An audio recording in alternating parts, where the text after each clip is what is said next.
Good afternoon, ladies and gentlemen. My name is Andrew Samwick, and I'm the director of the Nelson A. Rockefeller Center here at Dartmouth College. It is my pleasure to welcome you to this afternoon's public lecture, Leading from the Bench, Reflections of a Former Chief Justice.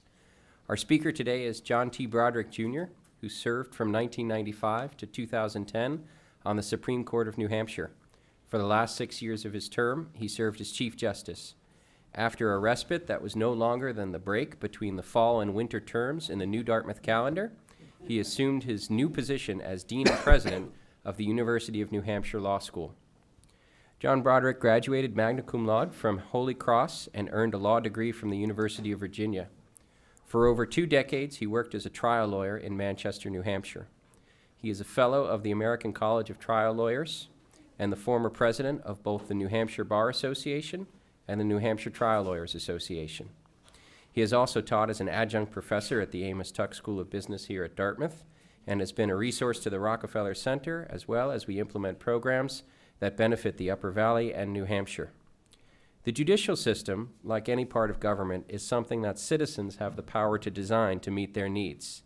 Like many government institutions, those who have the most need for the judicial system are often the ones at the most risk of being poorly served by it.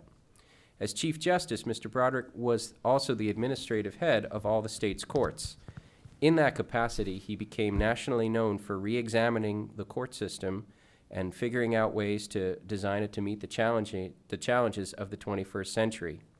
Under his leadership, the New Hampshire Supreme Court established an Access to Justice Commission to support delivery of legal services to low and moderate income citizens in New Hampshire and to develop new initiatives to ensure justice for all.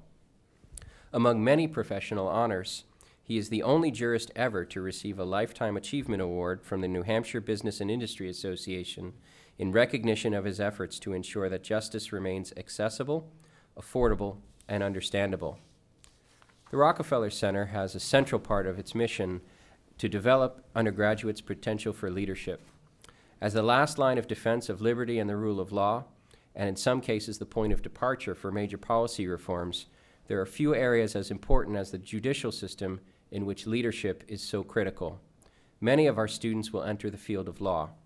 If they are to demonstrate the, quote, lifetime of responsible leadership, unquote, for which a Dartmouth education aspires to prepare them, how do we as educators make that happen?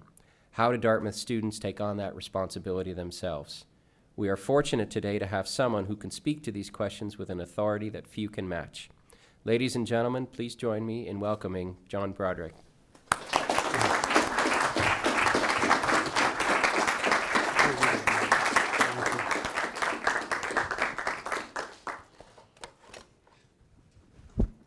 People must not realize it, but it's a beautiful day outside. That's where I'd be. Andrew, thank you very, very much.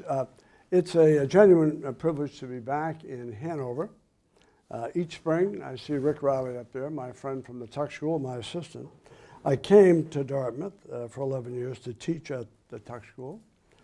And I must confess, it seemed odd this March not to be making my Wednesday trek to Hanover, although I must confess that I have not missed my 10 o'clock loneliness on Route 89 heading back home to Manchester.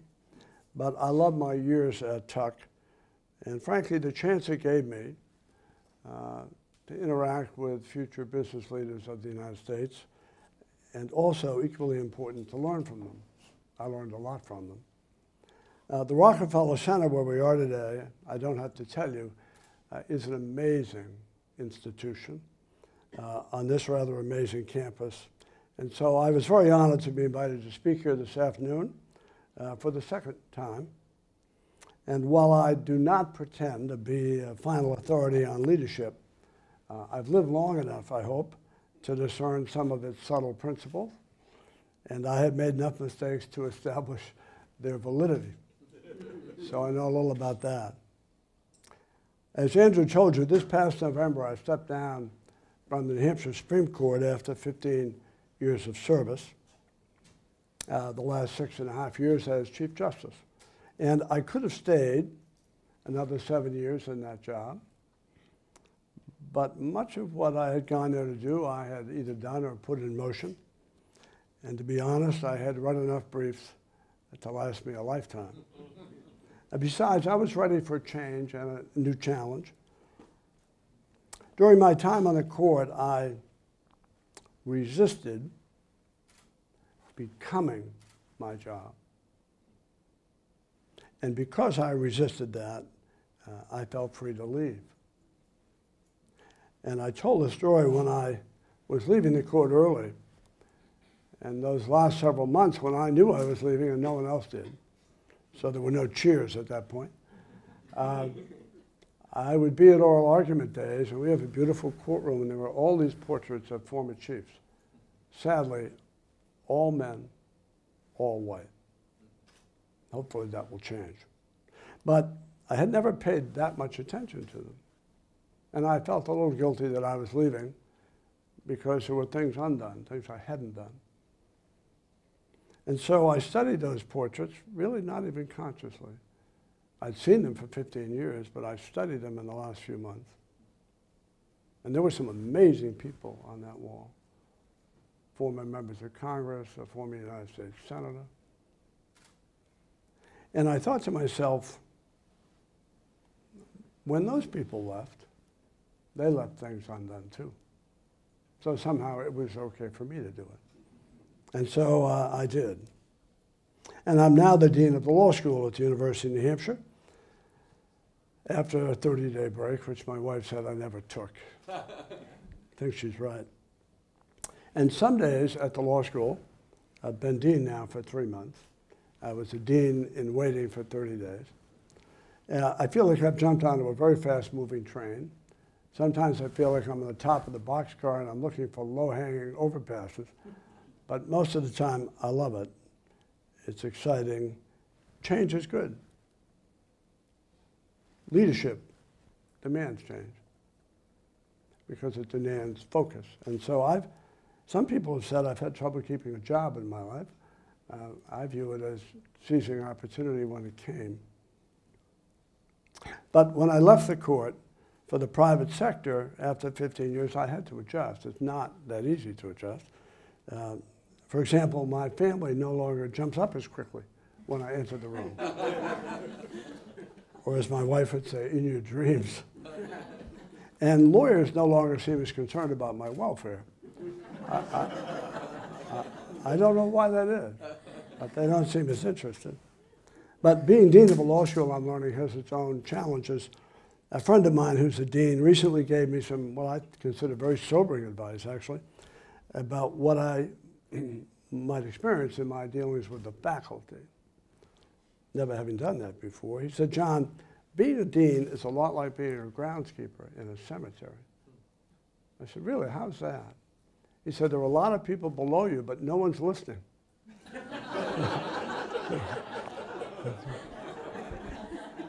It's early yet. I don't know whether that's right. Another dean, I think, to try to lift my spirits, gave me some advice, he said, for dealing successfully with faculty. And he even attributed the advice to Yogi Berra, which I know can't be true. But he said, John, to be a successful dean with the faculty, you have to separate the people who dislike you from the people who are undecided. I said, those are the only two groups? Apparently so.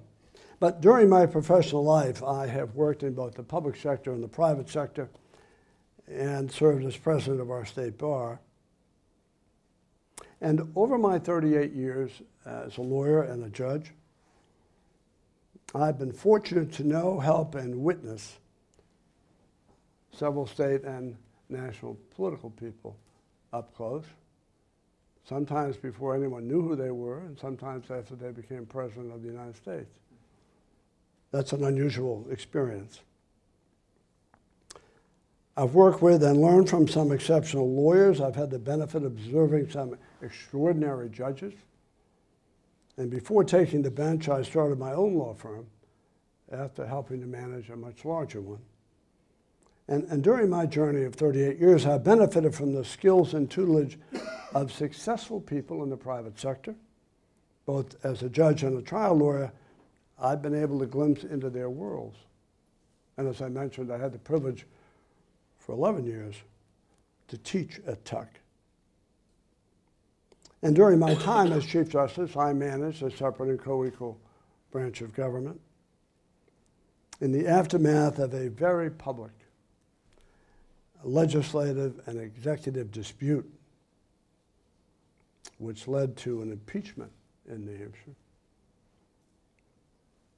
I also led during a time of declining civic understanding and a declining economy.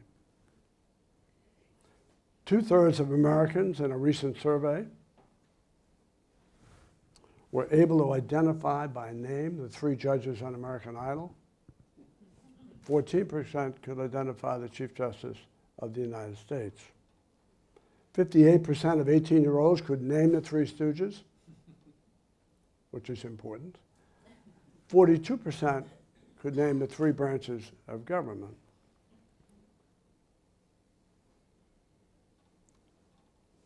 And when you're doing what I was doing on the court, where I was responsible under the Constitution for administering a branch of government, you're at the mercy of a legislative process that often yields much too little funding. As Chief Justice, I couldn't borrow money or have a public staff offering to raise capital. I don't think Bill Gates could manage in that environment. And Microsoft is not charged with fulfilling constitutional promises.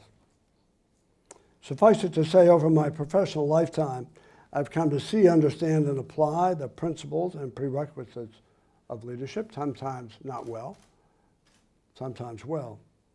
In the end, my collective experience over all those years has taught me that leadership comes down to some very few principles.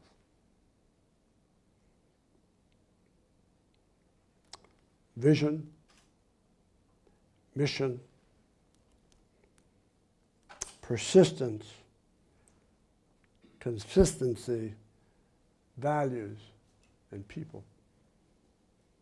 While leadership environments may differ, I believe there are certain common principles that apply across the spectrum, and it's those that I'd like to talk to you about this afternoon.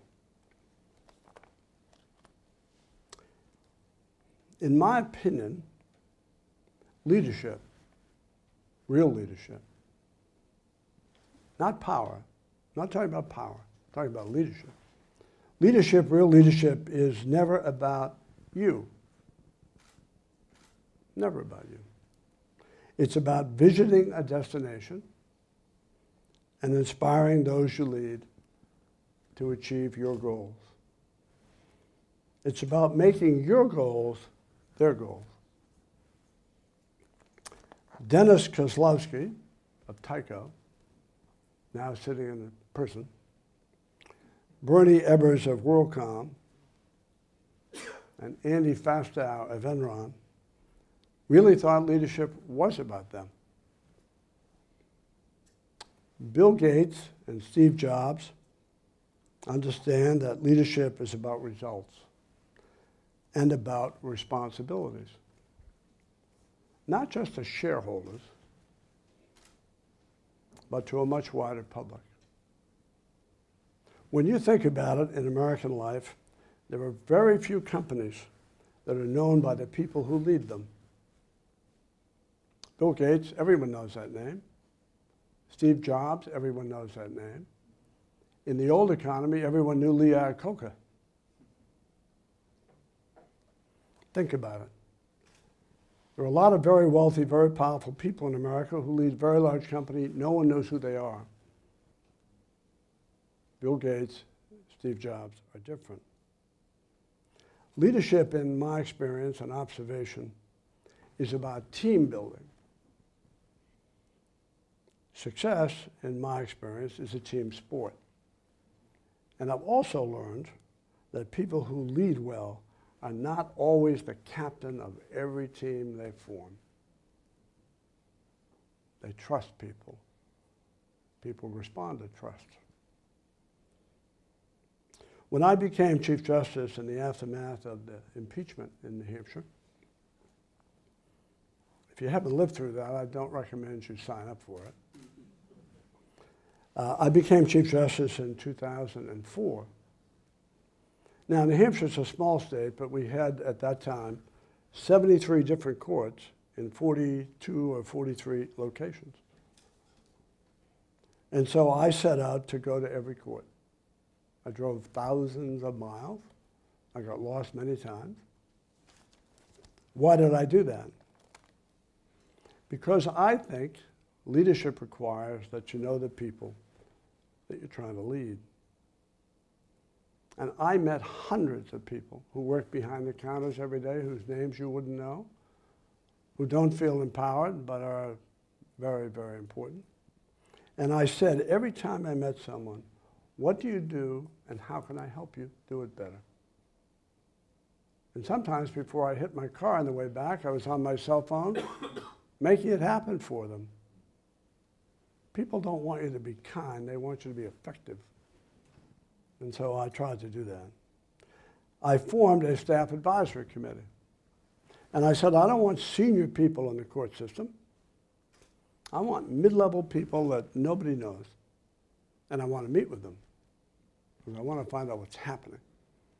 And so that seemed like a genius idea until I met with them. So I said, why don't we have sandwiches and we'll have lunch. And we were in my chambers, which was the biggest office I ever occupied. And they wouldn't eat. They wouldn't eat unless I was eating. And I didn't want to eat. So the sandwiches went bad. So I said, well, maybe that was overwhelming for them. Next time we'll go with refreshments. We'll go refreshments. And they didn't want to eat until I started eating. And I said to them, this is not going to work because I'm going to go broke. Have you people here? For heaven's sake, start eating. And in the first few meetings with them, I did all the talking, which isn't the reason I called them there. And by the time I left the job as chief, I couldn't get a word in edgewise. And I said, it's working. I learned so much from those folks. And then I gave them my email address and my phone number at the court, and I said, I'm a judge, nobody calls me. So I get really excited when the phone rings, so make my day and call me. And if I disagree with you, I'm not going to punish you because you had an idea. That's better than not participating. And so I didn't get a lot of calls, but I did get a lot of emails. One of the things I did, because I watched other people far more experienced than me, I wrote hundreds of personal notes during my time as Chief Justice. I sent emails. I went out of my way to find a way to recognize what people were doing and to thank them for it. It's the best investment of time you can make in a leadership role. I established for the first time, I think, a summer outing in the court system. People had not experienced that before. I said, bring your kids. We're all doing the same work. We're just doing it at different places. The other thing I did, which I think any leader should do, is I became far more transparent with the staff and with the people in the court system. They felt included, empowered. They felt valued, I think.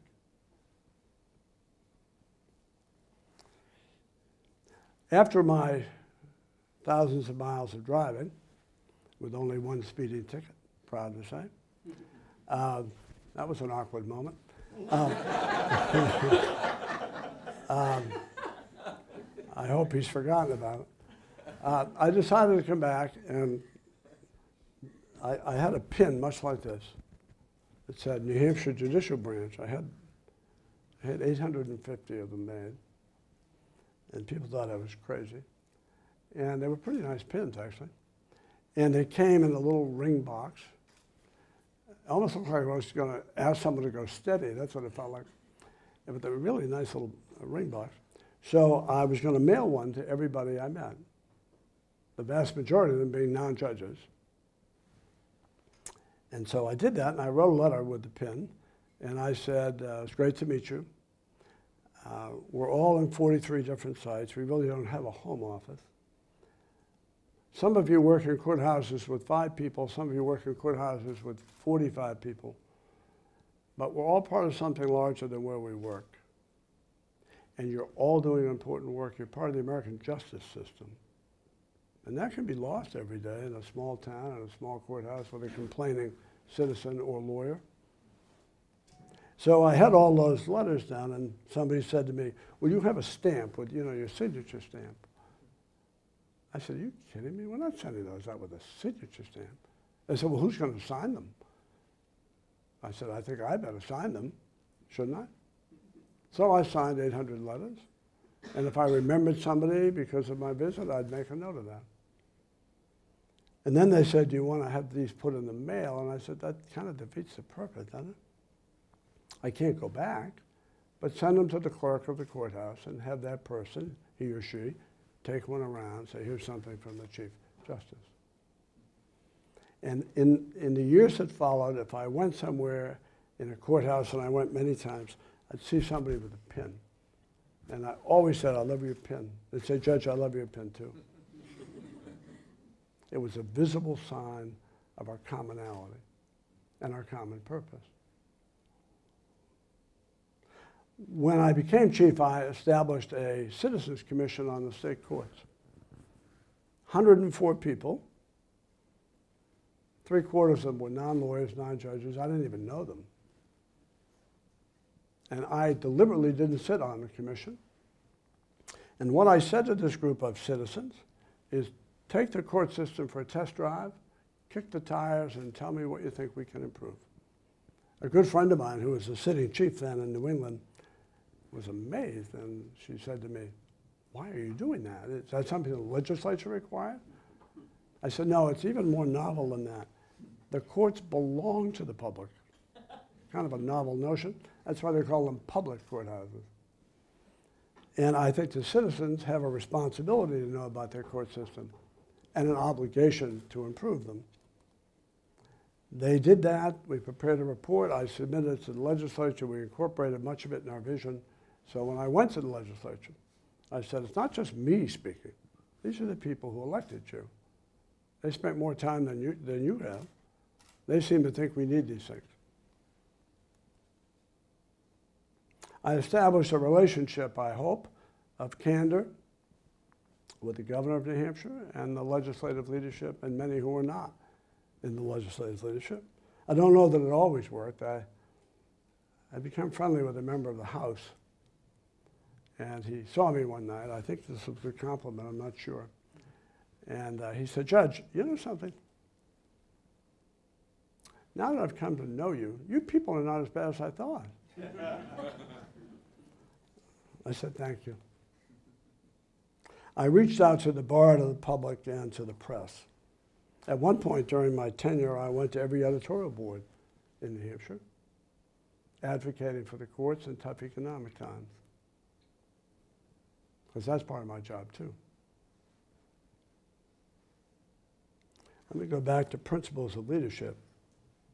I believe the best leaders I've known have invested their staff, the people they work with an emotional connection and a clear understanding of what you're doing and why you're doing it. An emotional connection and a clear understanding. My view is, my life experience has taught me that commitment, real commitment, requires both inspiration and knowledge. One without the other is not going to do the trick. I've also learned and tried to apply the following principle. You will always get more from respect than authority. My view is, if you have to look at the stripes on your sleeve, you've already missed the opportunity. People won't follow you because you're senior. They'll follow you because they believe you have the answer and you'll include them in the solution. Let me give you 2 examples of people who I always admired. One of these examples goes back over 40 years. I still remember it. I'm talking about it at the Rockefeller Center. I worked one summer in college at Hale and Dorr. It was called Hale and Dorr then in Boston. And the senior partner there was a fellow by the name of Paul Helmuth. Now, as a sophomore in college, Paul Helmuth was like Barack Obama to me. I mean, he couldn't be that powerful. And so I delivered mail inside the law firm, and I ran errands in the city of Boston. Those were in the pre-internet days. And so I was honing my skills as a trial lawyer, and I was a pretty good observer of people. And so I studied people in that law firm. There were younger lawyers there who thought they were really special people. And then there was Paul Helmuth, who was at the top of the pyramid. And so at lunchtime on the 32nd floor at 28th State Street, which was usually the highlight of my day, actually going to lunch, the doors would open and all these people, these mostly younger lawyers, would just charge into the elevator. And Paul Helmuth never did. Sometimes the elevator would fill up and he'd be waiting for the next one. He was always last on, and he was always last out. That was over 40 years ago. I remember that. One day I had won an award at Holy Cross. I worked there for 3 summers. So I won some award in political science, which at the time seemed like a big deal to me. Made my mother proud, I know that. And so I was working there, and Paul Helmuth came to the mailroom. No other lawyer ever did that. Came to the mailroom to find me, and his secretary lived in Worcester, and she must have read something in the paper. So he said, I understand, John, you won the award at Holy Cross in political science. That's phenomenal. Congratulations to you. Are you thinking of law school? And I said, I am. He said, I hope you're going to consider us when you graduate. I was thinking, I hope you're going to consider me when I graduate. No other lawyer at Hale and Dorr ever did that or did anything close to it. Paul Helmuth was a leader. I remember him all these years later.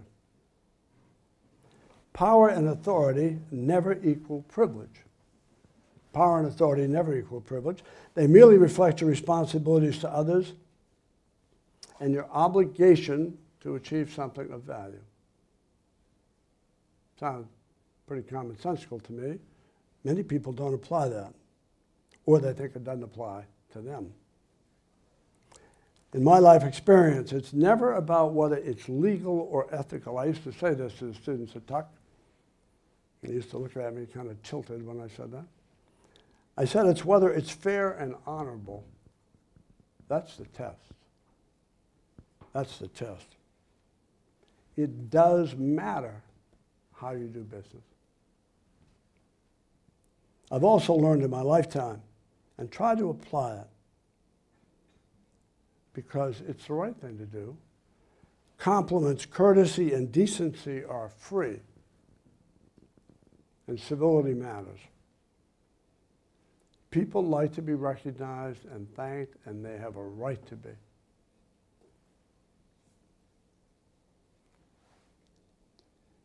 I've also seen people who really take themselves seriously. They're really important people. Sadly, in life, there are very few really important people, but a lot of self-important people. And they take themselves very seriously. One of my dear friends and former law partner was Steve Merrill, who was governor of this state for 4 years. Smart, visionary in many ways, and charmingly self-deprecating. Charmingly self-deprecating. Share the credit, share the wealth, and be willing to take some of the blame, or all of the blame, if you should. I've also learned that loyalty matters. Loyalty, that's a word you don't hear often anymore. Loyalty is not just another word for enlightened self-interest. And people understand the difference. And the people who have real leadership skills are loyal. Even when it hurts, they're loyal. People in the world of business and the world of leadership need to turn square corners. Your reputation has no price, and your balance sheet is meaningless if your integrity is compromised. I've also seen people in very prominent positions take the time to lighten someone else's load, even when they don't have time to do it. Actions speak louder than words, as my friend Terry Shoemaker reminds me all the time. Let me tell you two brief stories. They're not about politics. They just happen to involve politicians. In 1992, Bill Clinton was running for the presidency, and I co-chaired his New Hampshire campaign. When he started that campaign in October of '92, his name recognition was 3%. Not his favorability rating, his name recognition. He came here for the first time in October. The primary was in February. And I drove that first day to Portsmouth with him, and I said, Governor, I'm a little concerned you're starting late. Oh, no, John. He said, it will be fine. Once people get to know me, it will be fine. I thought, God, you're pretty comfortable with that. I was feeling nervous. And then, of course, the Clinton campaign was never without its challenges. But I loved him. And after a particularly bad week, it's hard to figure out which one of those it would have been, but after a particularly bad week, really bad week, we were at Stonyfield Yogurt in Londonderry, New Hampshire, and he had spoken. And so we were walking out, and he had to go home to Arkansas. There was going to be an execution, a capital punishment in Arkansas. And the governor wanted to be in Arkansas, not campaigning for the presidency. So he had to catch a plane, and so it was cold. It was January, I think. And we went out the back of this building, and there was a van there. And the van, at the time, included people who nobody knew, but one was George Stephanopoulos, one was James Carville, Hillary Clinton, and a driver, and yours truly, and the governor. So when we went out back, there was a woman there, startled us, really.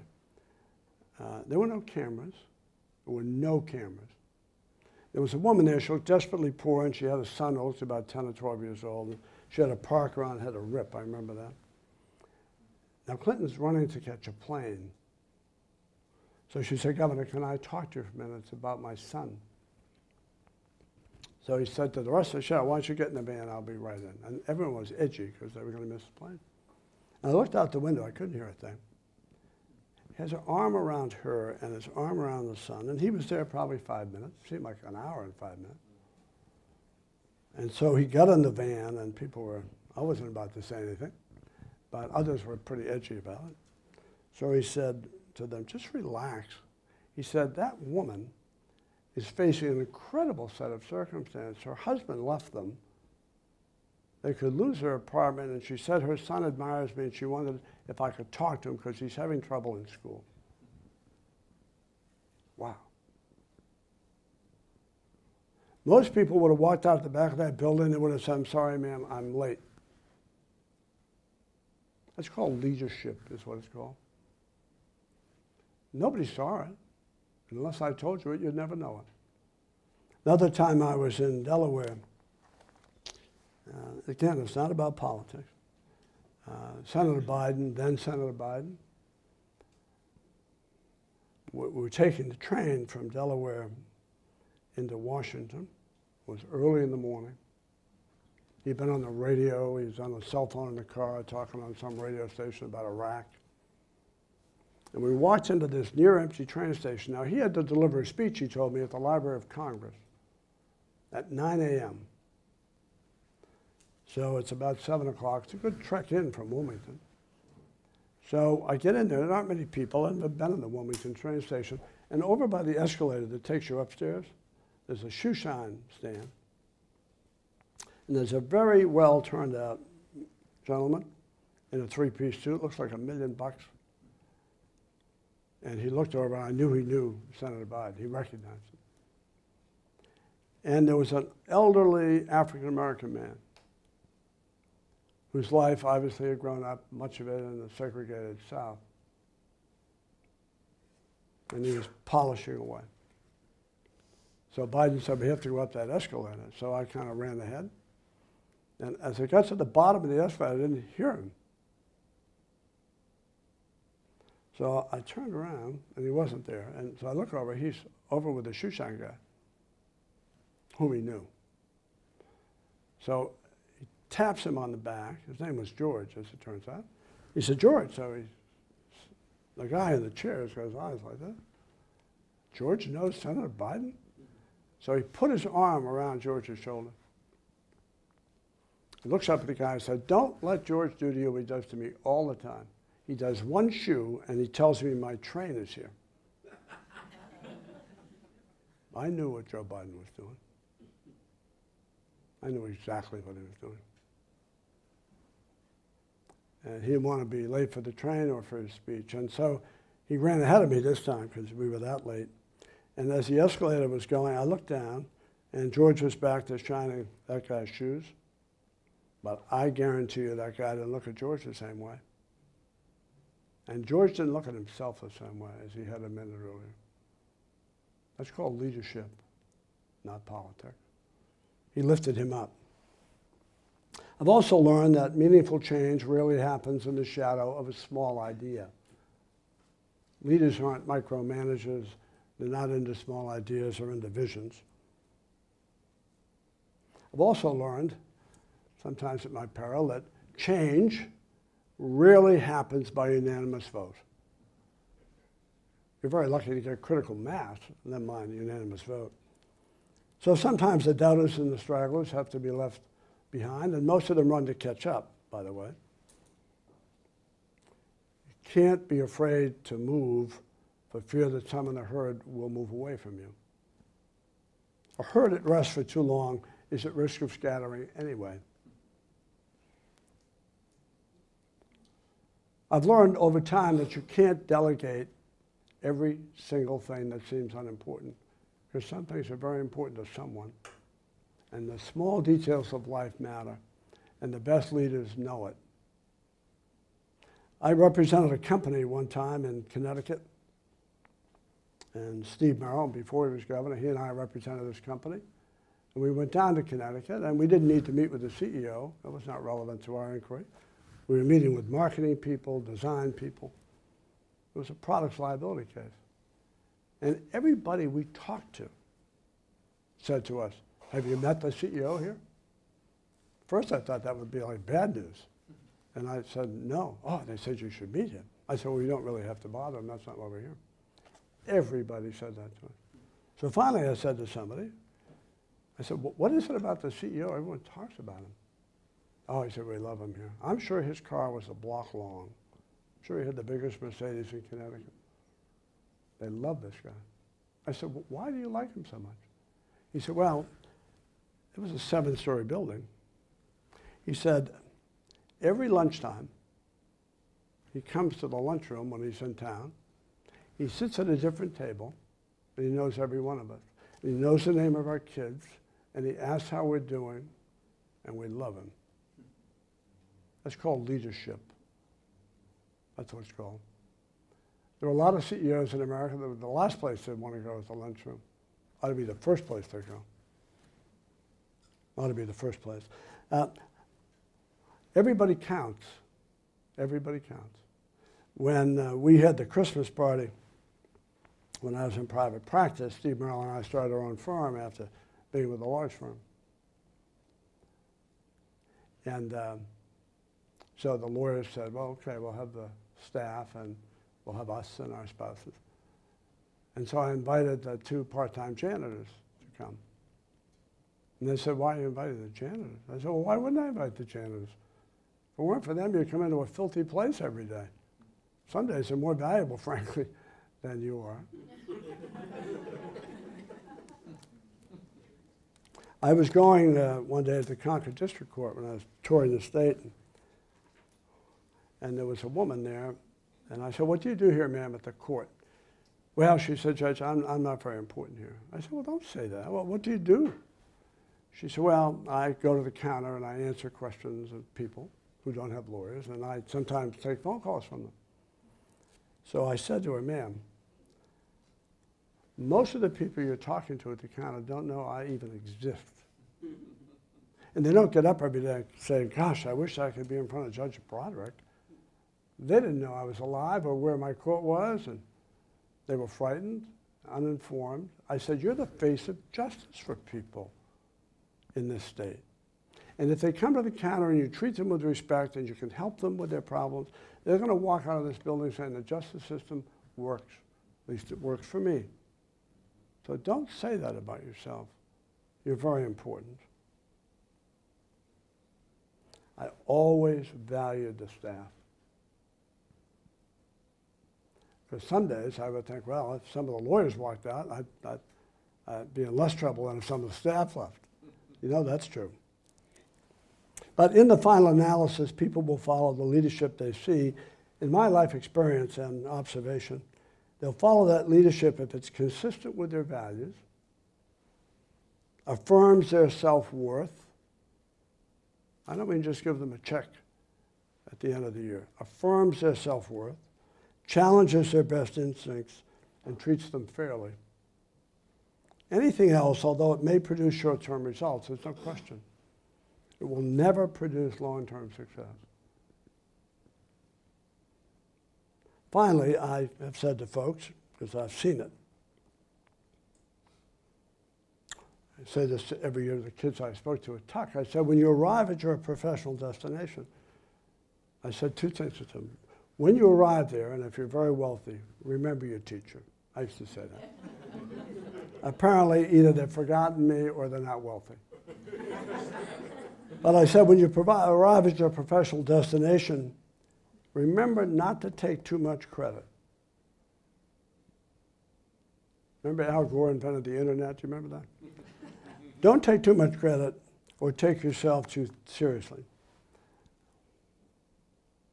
The people I've admired most in leadership roles are people who understood some very basic principles. And one of them is that they stood on a lot of shoulders to get where they are. People who forget that usually get into trouble. And somebody else will sit in your office when you leave. I used to kid my colleagues at the court. I was about a month from leaving, and I said to them, they were going to have a lunch, I think, on my last day. And I said, won't we be distracted? And they said, by what? I said, well, they're going to be putting up all the black crepe around here. I said, are you closing the court for a week when I leave? They said, don't count on it. It was open. I left on a Friday. It was open on Monday morning. It's called perspective. It's called perspective. You also need to be patient to be a leader. And let me just tell you a brief story before I close here. It's an apocryphal story. I love it. It makes the point. Two stories. Patience and humility. First story is about humility. Steve Merrill was the governor of our state for 4 years. His favorability rating was 75% when he left office. He lived in Manchester. He worked in Concord. And for those of you who are not familiar with New Hampshire, there are a number of small towns between Manchester and Concord. So one day while he's governor, he was across the river, and they have like an outdoor market, produce. So he's a gourmet cook, so he was over there buying stuff. And of course, when you're governor, everyone knows you, so people come up and be talking to him. So he got up to pay for his vegetables, and the woman behind the counter said to him, wow, you seem to know a lot of people. He knew that wasn't good. And he said, yeah, I do. She said, where do you work, she said. He said, well, I work over at the State House. Oh, she said, but other people work there. They don't seem to have as many people coming up. What do you do there? So I said, well, ma'am, I'm actually the governor of New Hampshire. Oh, she said, I'm so humiliated. He said, don't worry about it. He said, she said, I'm not from around here. He said, where are you from? She said, I'm from Hooksett.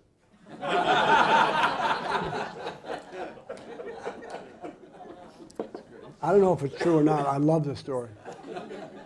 I think it's true.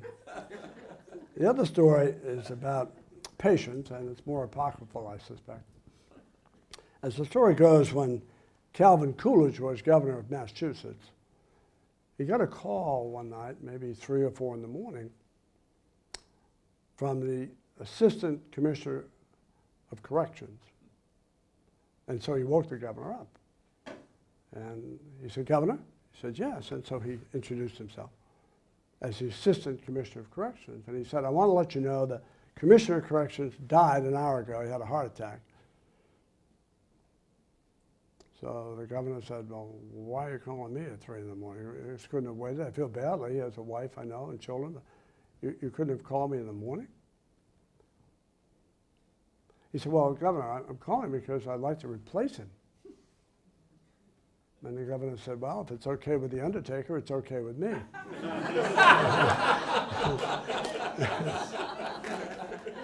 Anyway, thank you. Thanks for listening.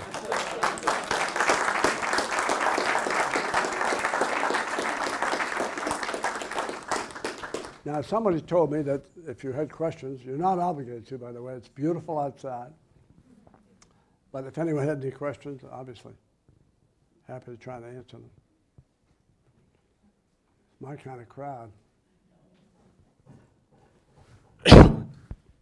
Sir, thanks for being here, and thanks for some really wonderful stories and principles about the managerial and operational aspects of your leadership in your job.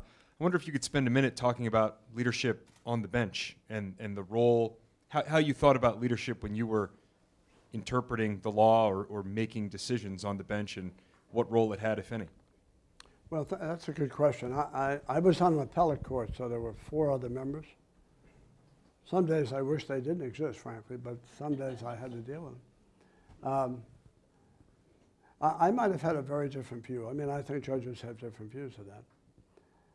On our court, for example, in a decision-making role, no judge talks to any other judge before the argument day, and we don't talk before the argument's made. And the reason for that is obvious. I don't want to be colored by what you think. I want to make up my own mind. Then I want to hear what you say in conference. So sometimes I would read a case and I would think it should come out a certain way. And after argument, I would think it would come out a certain way. And then I'd talk to my colleagues, and lo and behold, they were right, I thought. And they thought it should come out the other way. Sometimes I didn't think my colleagues got it. I'm sure they felt the same way about me. And so I would ask questions at argument, basically to answer what I thought might be their question. So I'd ask it, hoping I'd get the right answer. But I had a pretty light touch in that way because I didn't think that was my job. My job was to find out what I thought. And during conference, to best express what I thought. Because it mattered to people. And I didn't think it was my job to drive a wedge, to force people one way or the other. So I was prepared for argument. I loved oral argument. I loved the process. I loved the principle of it, which is it's based on fundamental fairness. I didn't care who won.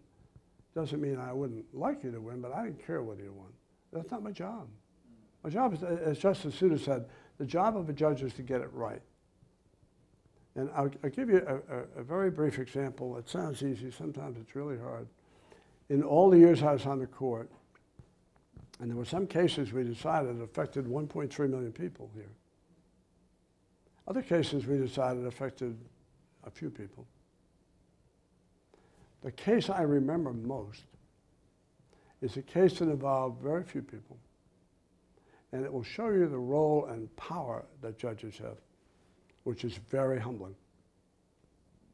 It's the job, of all the jobs I've held, it's the job with the most responsibility I've ever experienced.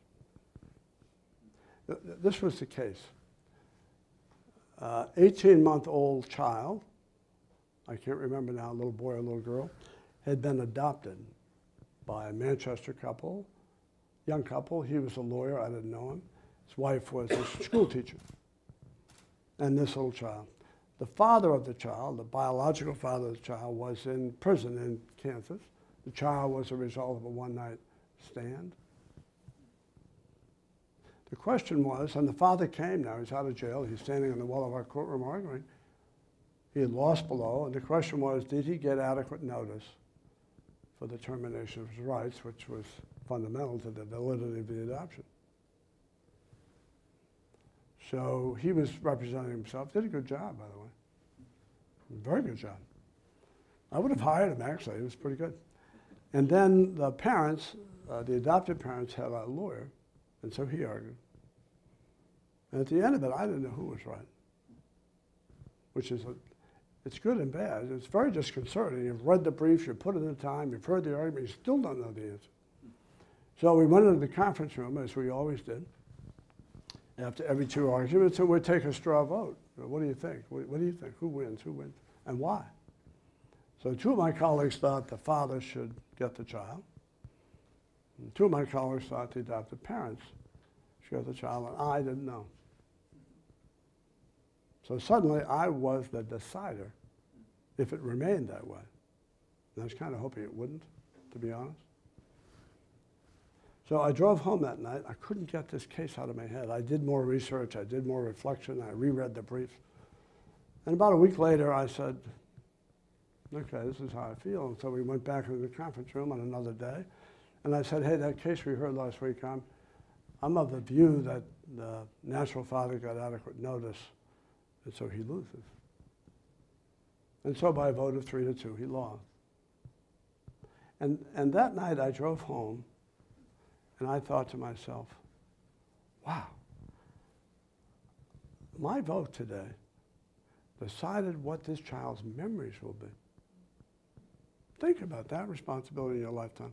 I decided who this child's parents are, where their birthdays will be celebrated, what that child's future may be. I never met the child. The child doesn't know I exist.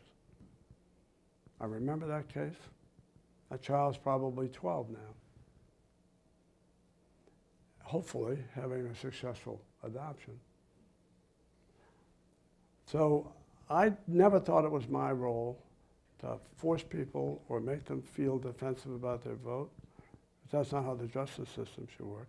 And by the way, in our court, the senior judge does not get to assign the cases, which when I was judge number 5 on a 5-judge court, I thought it was fabulous. I thought democracy was wonderful.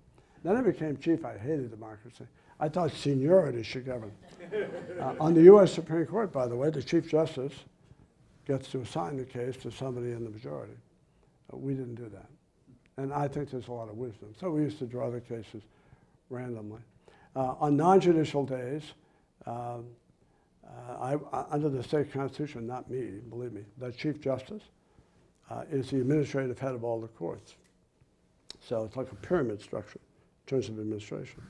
So you'll find the job title in the state constitution. I had certain responsibilities, but what I did, I never exercised them without the full support and engagement of my colleagues, because that would have been a suicide mission. Because what happens then if I decide it and my colleagues aren't informed, somebody who doesn't like it goes up and says, I can't believe what your court's doing. You say, really, what are we doing? Well, the chief never told me that. So, I mean, it's self-defense too. But I always found, in my entire life history, collaborative leadership is the best.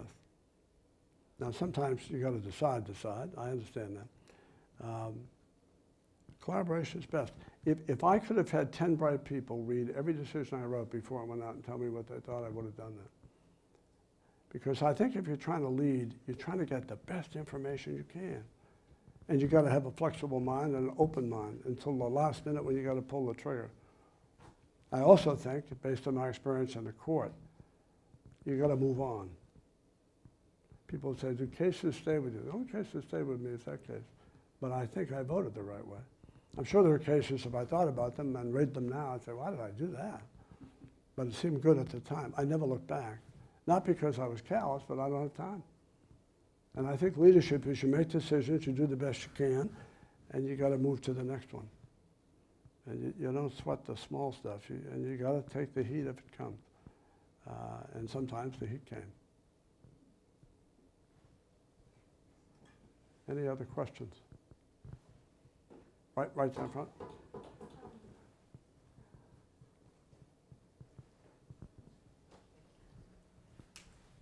Hi. Reflecting on your experience at Tuck and now at the law school, when you think about imparting the wisdom of leadership to the current generation of students, are there any particular stories or ways of approaching that that resonate? I mean, you think about the world today and how much information is coming at people all the time, and the ability to have a person concentrate on one wise person speaking to them versus being involved in all the noise around them. I just wonder if it's the same challenge to impart wisdom of leadership in today's world versus Let me give you a story. I made the state of the school speech at the law school. I've been dean for 2 weeks. I didn't know where the access points were for the second floor. I thought, does this seem as absurd to them as it does to me? I felt like I was double parked at someone's house, you know? So here I am giving the state of the school speech because I'm the dean. So at the end of my remarks, the young woman from the back row, third-year law student, she asked me a question, and I said, well, let me see if I want to be fair to you, let me see if I can summarize what you're asking.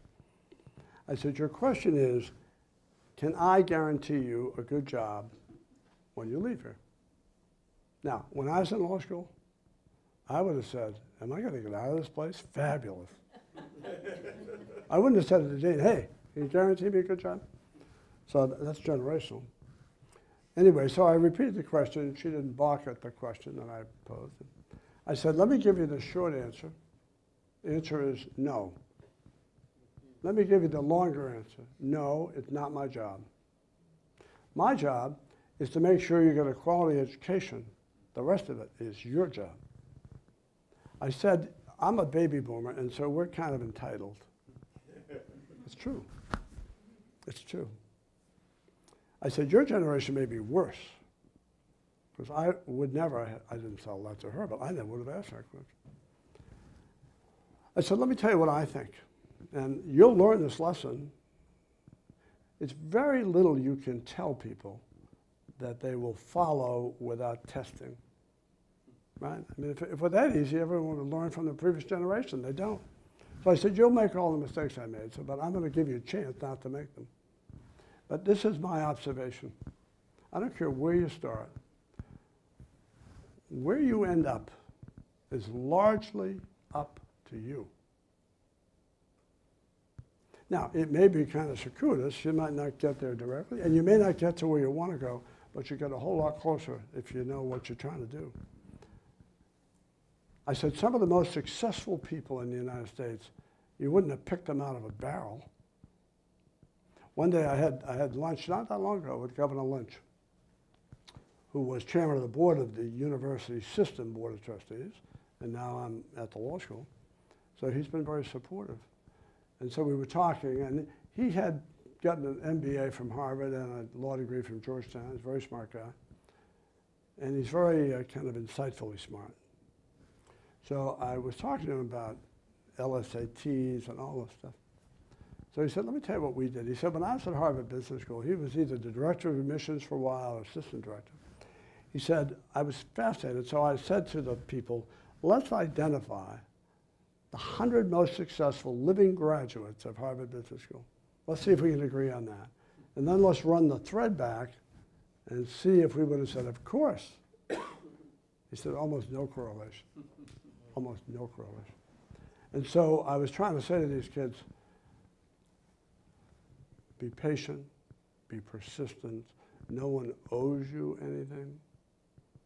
And you're going to be disappointed. Bill Gates gave a commencement address at a high school. I loved it. It has like 11 pieces of advice. And one of them was, life's not fair, so just get over it. If you think your teacher's been hard, when do you get your first boss? It's true. So what I've tried to tell them when I can without being preachy about it is don't live your life too fast. Don't be too tough on yourself. Patience is a virtue. Don't assume everyone else is smarter than you are. Don't assume because they're ahead of you now they'll finish the race first. And take your time. One of the things that's missing, I think, today, we circulate data at the speed of light. analysis is pretty deficient. And so I think sometimes we mistake data collection for knowledge. And I think that's something young people need to deal with. I've also said to them, the challenge of your generation is to have a sense of community. I'm the only person I know who doesn't have an ATM card. My sister's the only person she knows that goes to the bank every week to cash her checks. She won't even have direct deposit because she wants to see someone, right? And so I've reminded them that, you know, a virtual world doesn't have much comfort when the tide is high. Community matters. You could live your life in your basement. Pay your bills, you order your clothes, order your groceries, right? Well, I don't think that's good. So I say to these kids, pay attention to that. And I said, let me tell you how the world works. You take a job you didn't want, you meet somebody who knows somebody who introduces you to another person who knew somebody, and bang. It's also not a meritocracy. If that were true, the brightest person in every class would be the most successful person in America. That's not how it works. Sometimes it does. I don't belittle intelligence, but some really bright people are middle managers, and some people that maybe weren't all that bright are running the company because they have other skill sets. So it's, I try to impart that on the Tuck students, and they were pretty amazingly bright people. But it's hard, you know, it's hard. Very first time I taught at Tuck in 2000, I came with my yellow legal pad. I thought I was pretty up to speed.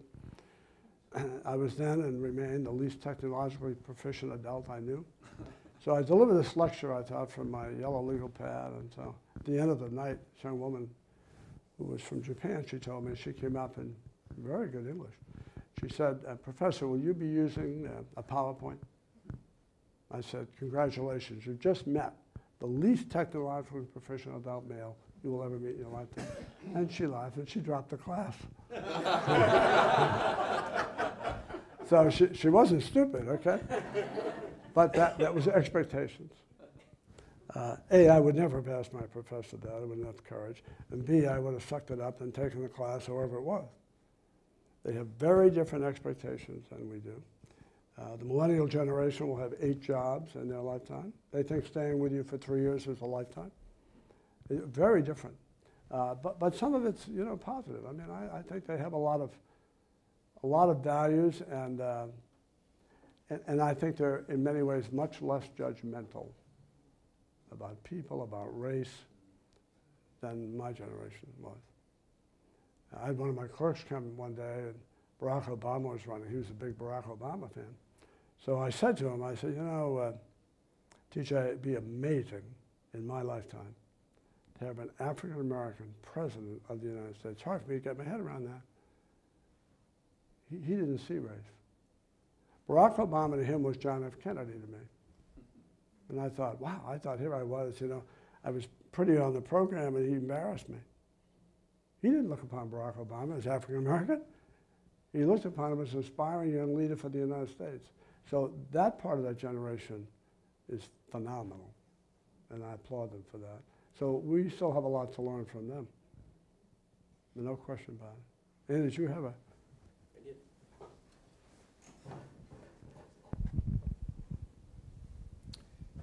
So I got to New Hampshire in the mid-1990s, and very shortly after that, it was all about the Claremont decision. And I became interested in local public policy a bit later, but I was just wondering what your thoughts were about how education policy in the state has evolved and the role of the courts in it. Well, for those of you who don't know, I'll give you the 1-minute version of the Claremont cases. They started in 1993. I arrived at the court in 1997, and we had about 8 of those decisions in the ensuing years. This was the fundamental question that we were asked. People forget sometimes that courts don't go out and create issues. People forget that. So in the world of politics, someone can say, hey, that's pretty controversial. I'm not dealing with that. Once it comes in the front door and it's on your docket, that's not an option. People forget that. So the question was, under the New Hampshire Constitution, did the state of New Hampshire have an obligation to pay for a constitutionally adequate public education for every public school student in the state? At the time those cases came in, the state was paying 9% of the total cost of public education. Wealthy towns were paying $2 a thousand, and the kids were going to Harvard. Claremont, which is a fairly poor town, they were paying $29 a thousand on the tax rate, and they couldn't raise enough money to get their kids really the kind of education you'd be proud of. So it was huge disparity, because it was locally funded. Rich towns had really bright kids and really great futures. Some kids in poor towns did well, but most of them didn't have the opportunity. So the Supreme Court said, yes, there is a duty under the Constitution. Some people said fabulous, some people said horrible, and I didn't care. I didn't care. Not that I didn't care, but it was not my job. After I was on my first case, to make the point, I sat on the first case that said the state was not meeting in 1997. The state was not fulfilling this obligation. So half the state said, oh, I know what you're doing. You're requiring that we impose an income tax. That's what you're doing. I said, really? I didn't think I was doing that. So I went to a Rotary, so the timing was bad, and so I made whatever talk I made. And so a woman in the back row raised her hand. This will make my point. She was a teacher. She said, Judge Broderick, and the case that I was on, the 1997 case, was 4-1, so I was part of the 4. So she said, Judge Broderick, I want to thank you on behalf of the teachers and the school children of New Hampshire for your vote in the Claremont school case. And I just kind of went like that. And I said, ma'am, I don't want to embarrass you, and I know you're genuine, but I can't accept your thanks. Because if I read the Constitution differently, I would have ruled differently. And I wouldn't deserve your anger either. Because my job is not to be thanked. My job is my job, to try to figure it out. Recently, they're debating this issue, I think, in the legislature, and now I'm out of the court system. So I got a call through a third party that the editorial board at the Monitor was going to do an editorial on school funding, and did I want to come over and talk to them, you know? And I said no. I said, if I do that, my job as a judge will be interpreted as my personal opinions in the world of politics. And so I didn't do it as a politician. I don't want to comment on it as a private citizen.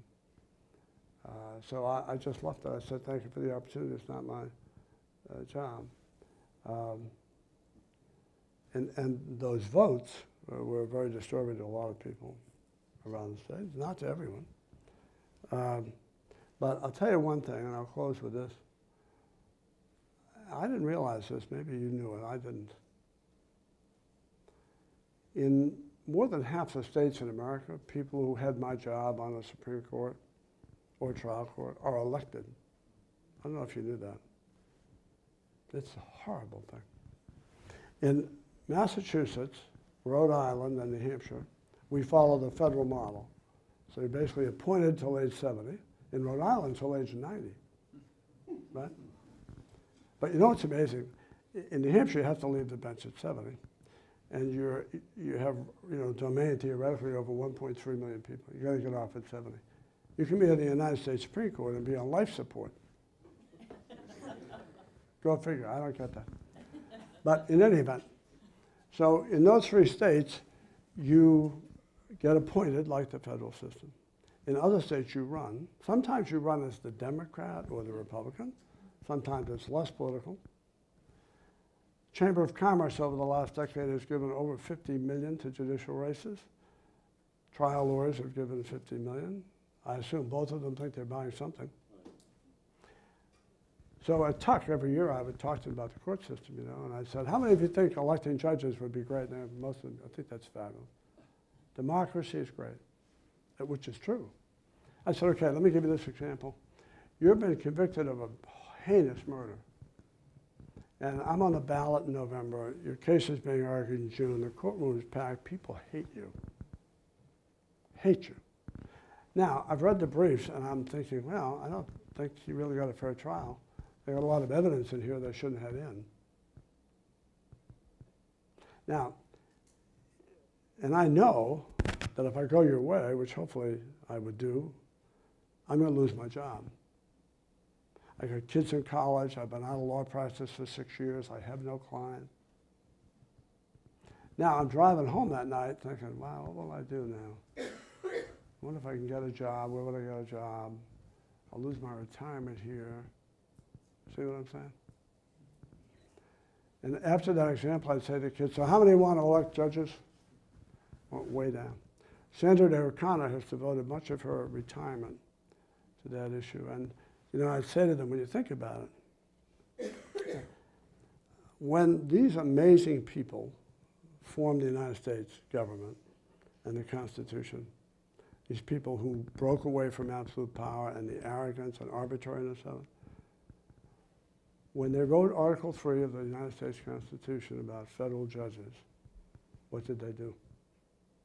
They gave them life tenure on good behavior. Think about that. If anyone was going to say, well, let's elect these people, because we had the king for a long time, that wasn't working out too well for us. So let's not create the king around the United States. That's how wise they were. Why? Because they understood the role of a judge is to make the right call for the right reason. Doesn't mean they always do. I'm not foolish. But most of them do. They might make a decision you disagree with, but it's in good faith. But they don't have to worry about their job. And that's in your interest. The minute you put people, I knew the chief in Iowa. They had a gay marriage decision in Iowa. She'd been on the Supreme Court 17 years. Phenomenal judge. 3 of them voted to say there's a right under the Iowa Constitution for gays to marry.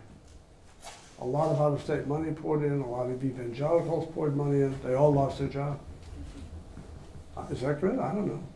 I don't think so. It's not a plebiscite on do I agree with you. If I don't, you're gone. Hey, there are a lot of things that protect minority rights that people disagree with. That's why they have courts, it seems to me. Yes? Judge, thanks for coming.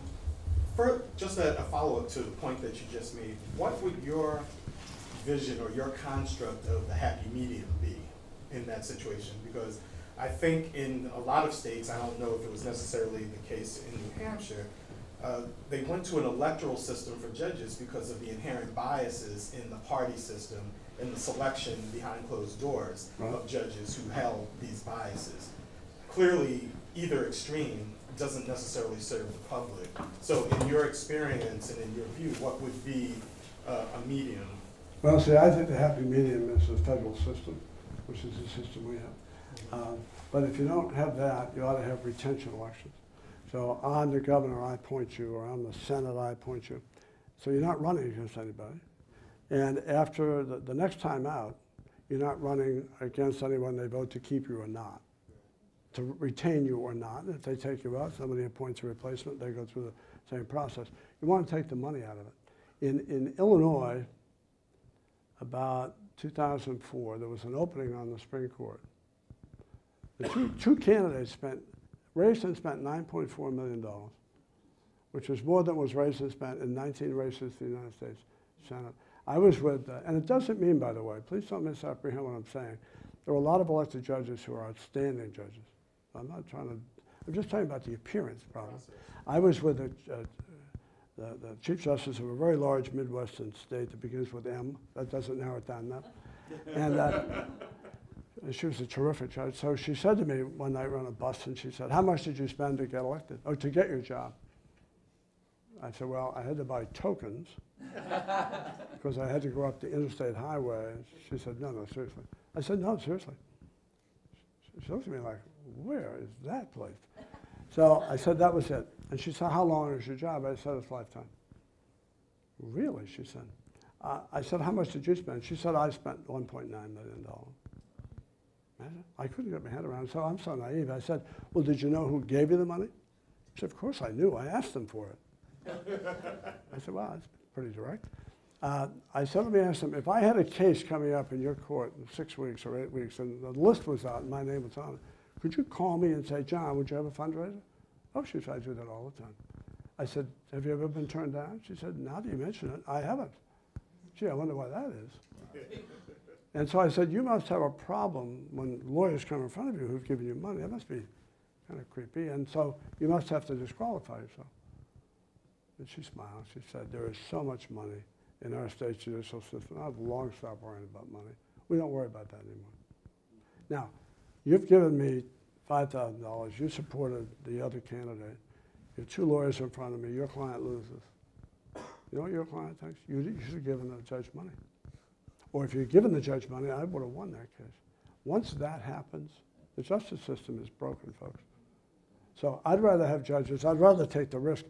It's an appearance issue, not an actual problem, but justice is what really happens and what appears to be happening. So the people of Massachusetts, Rhode Island, Vermont are pretty smart. People in the United States are pretty smart. But I agree with you. You're never going to get the franchise away from people. And once they have it, they're not giving it back.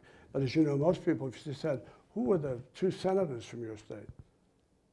They would say, I'm not sure. What did they do? What did they stand for? I'm not really into politics. They'll vote. So if they don't know much about their elected officials, imagine what they're going to know about judges. And the woman, by the way, last thing, the woman that spent $1.9 million, I was trying to take something home with me that was redemptive, and I said, what do you think made the difference in your race? Oh, she said, it's pretty clear what made the difference. Other than the money? She said, yeah. I said, what do you think it was? She said, my jingle. She had a great jingle, she told me. I said, oh, I feel better about that. Anyway, thank you.